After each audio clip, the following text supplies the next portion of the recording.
Assalamualaikum warahmatullahi wabarakatuh. Salam sejahtera untuk kita semua. Selamat pagi anak-anak. Apa kabar hari ini?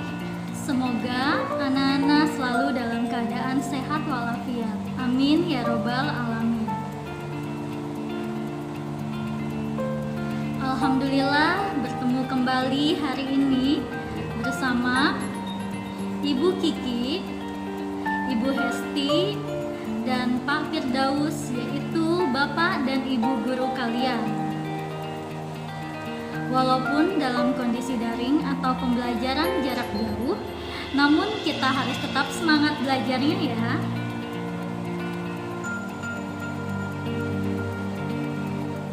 Anak soleh dan solehah, sebelum belajar dimulai, marilah sama-sama kita berdoa. Marilah sama-sama kita membaca doa belajar. Bismillahirrahmanirrahim. Robbi zidni ilma warzuqni fahma. Ya Allah, tambahkanlah aku ilmu dan karuniakanlah aku kepahaman. Amin. Dan untuk anak yang beragama non-muslim, silahkan berdoa sesuai dengan keyakinannya masing-masing. Berdoa dimulai. Berdoa selesai.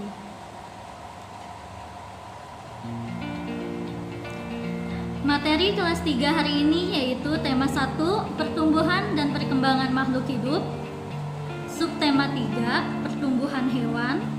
Pembelajaran keempat. Anak soleh dan solehah, marilah kita belajar hari ini dengan penuh semangat ya. Adapun tujuan pembelajaran hari ini yaitu muatan pelajaran bahasa Indonesia.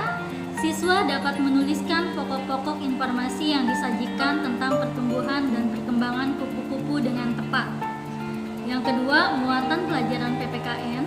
Siswa dapat memberikan saran sebagai pemahaman arti bersatu dalam keberagaman di sekolah dengan benar.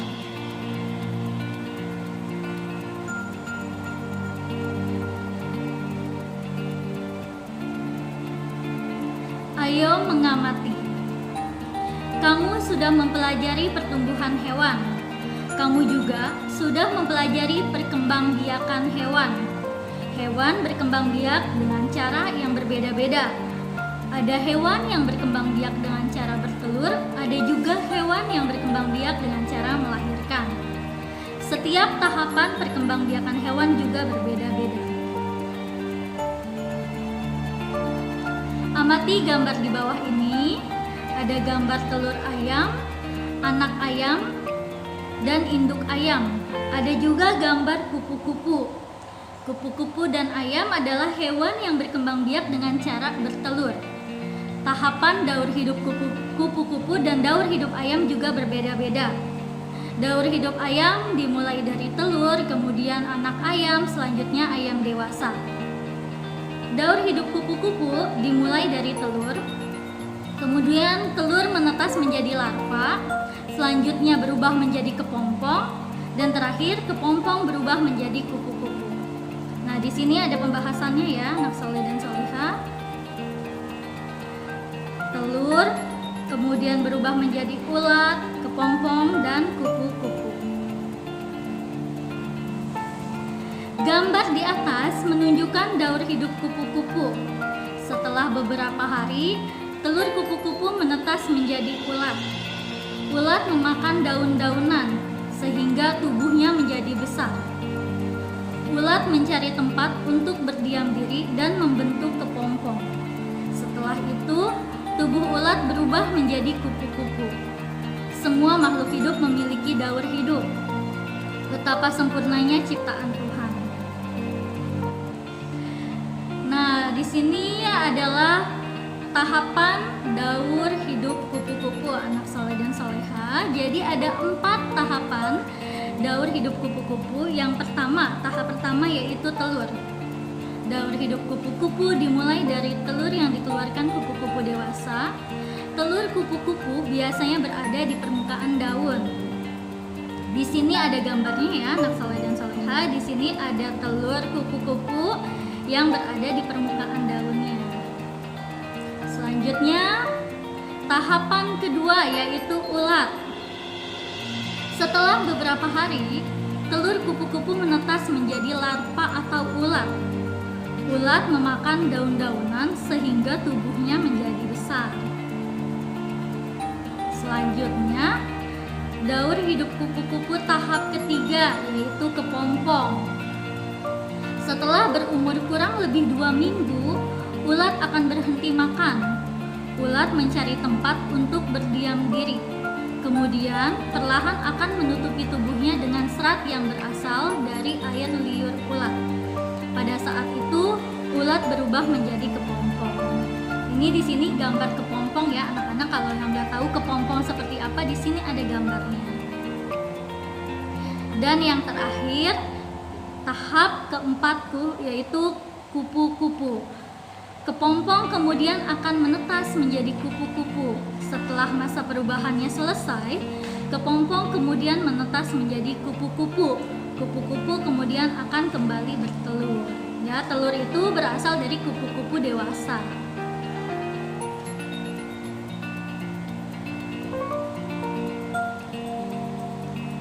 Nah, anak soleh dan soleha, tuliskan 2 pertanyaan berdasarkan gambar kupu-kupu di samping. Di sini ada gambar kupu-kupu. Kemudian anak-anak membuat pertanyaan. Untuk membuat pertanyaan, kita harus mengetahui kata tanya. Kata tanya ada bermacam-macam, yaitu kata tanya apa, kata tanya siapa, kata tanya bagaimana, mengapa, di mana, berapa, kapan. Itu macam-macam kata tanya. Kemudian di sini ada contoh pertanyaan tentang kupu-kupu. Yang pertama, bagaimana hidup kupu-kupu? Biasanya kata tanya bagaimana digunakan untuk menanyakan caranya atau proses. Yang kedua, di mana kupu-kupu meletakkan telurnya? Kata tanya di mana biasanya ditunjukkan untuk menanyakan suatu tempat.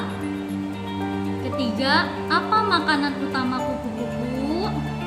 Kata tanya apa digunakan untuk menanyakan banyak macamnya ya, untuk menanyakan kesukaan, hobi, makanan, dan sebagainya. Selanjutnya, yang keempat, mengapa kupu-kupu dapat terbang? Kata tanya mengapa biasanya digunakan untuk menanyakan alasan atau sebab. Kelima, termasuk kelompok hewan apakah kupu-kupu? Keenam, ada berapa jenis kupu-kupu di dunia? Kata tanya berapa biasanya digunakan untuk menanyakan jumlah. Ketujuh, mengapa setiap kupu-kupu memiliki motif sayap yang berbeda-beda? Nah, ini nggak usah dijawab ya nak. Ini adalah contoh dari kata tanya, contoh pertanyaan. Selanjutnya, ada banyak jenis kupu-kupu yang dapat kita temui di sekitar kita. Ukuran kupu-kupu ada yang besar dan ada yang kecil dengan bermacam-macam warna dan motif.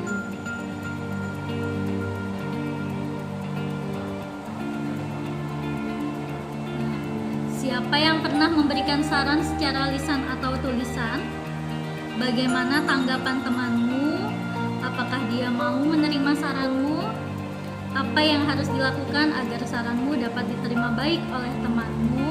Nah, menerima saran atau memberikan saran, pertama jika kita ingin memberikan saran kepada teman, harus menggunakan ucapan yang sopan atau yang baik agar temanmu tidak merasa tersinggung.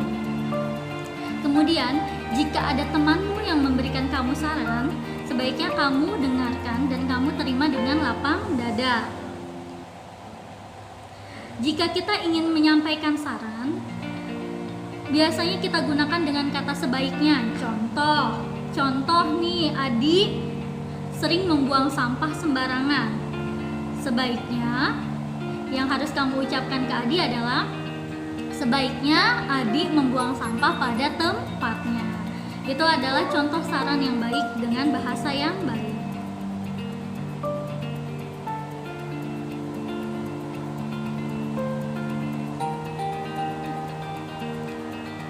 Ceritakan pengalamanmu saat memberi saran. Memberi saran dengan baik terhadap teman juga termasuk sikap menghargai teman. Kita harus memberikan saran yang baik jika melihat teman kita melakukan hal yang keliru. Nah, jika teman kita melakukan hal yang keliru atau hal yang tidak baik, kita harus memberikan saran kepada teman. Ini kita lakukan sebagai tanda kita menyayangi teman, karena menyayangi teman termasuk pengamalan sila kedua Pancasila. Sila kedua Pancasila adalah kemanusiaan yang adil dan beradab. Nah, alhamdulillahirabbil alamin. Demikian pemaparan materi hari ini. Sekarang waktunya anak-anak mengerjakan tugas yang akan Ibu berikan ya. Ada 2 tugas. Tugas pertama yaitu bahasa Indonesia. Isilah titik-titik di bawah ini dengan benar. Nomor 1, daur hidup kupu-kupu dimulai dari titik-titik-titik. Nomor 2, telur kupu-kupu menetas menjadi titik-titik-titik. Nomor 3, perlahan ulat akan menutupi tubuhnya dengan serat yang berasal dari titik-titik-titik. Kemudian nomor 4, tahap keempat kepompong berubah menjadi titik-titik-titik.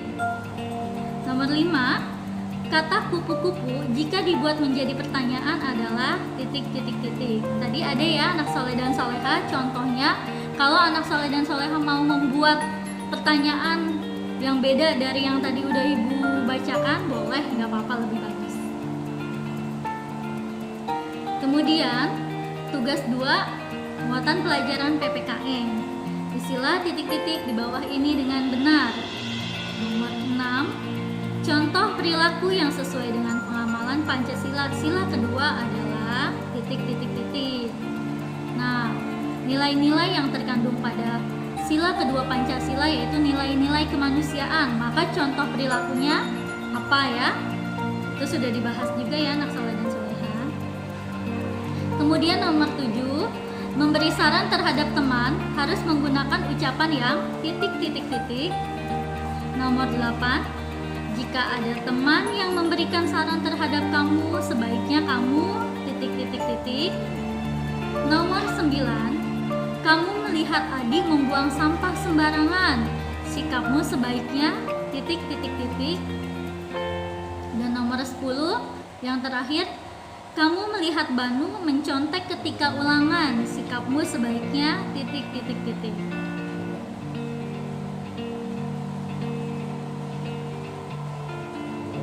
Baiklah anak-anakku semuanya, alhamdulillah materi pembelajaran keempat hari ini telah selesai. Dengan mengucapkan kata alhamdulillahirabbil alamin, selesai sudah materi hari ini, yaitu subtema 3 tentang pertumbuhan hewan.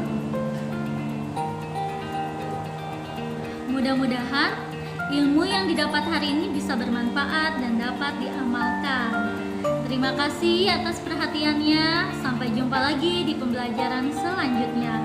Wassalamualaikum warahmatullahi wabarakatuh.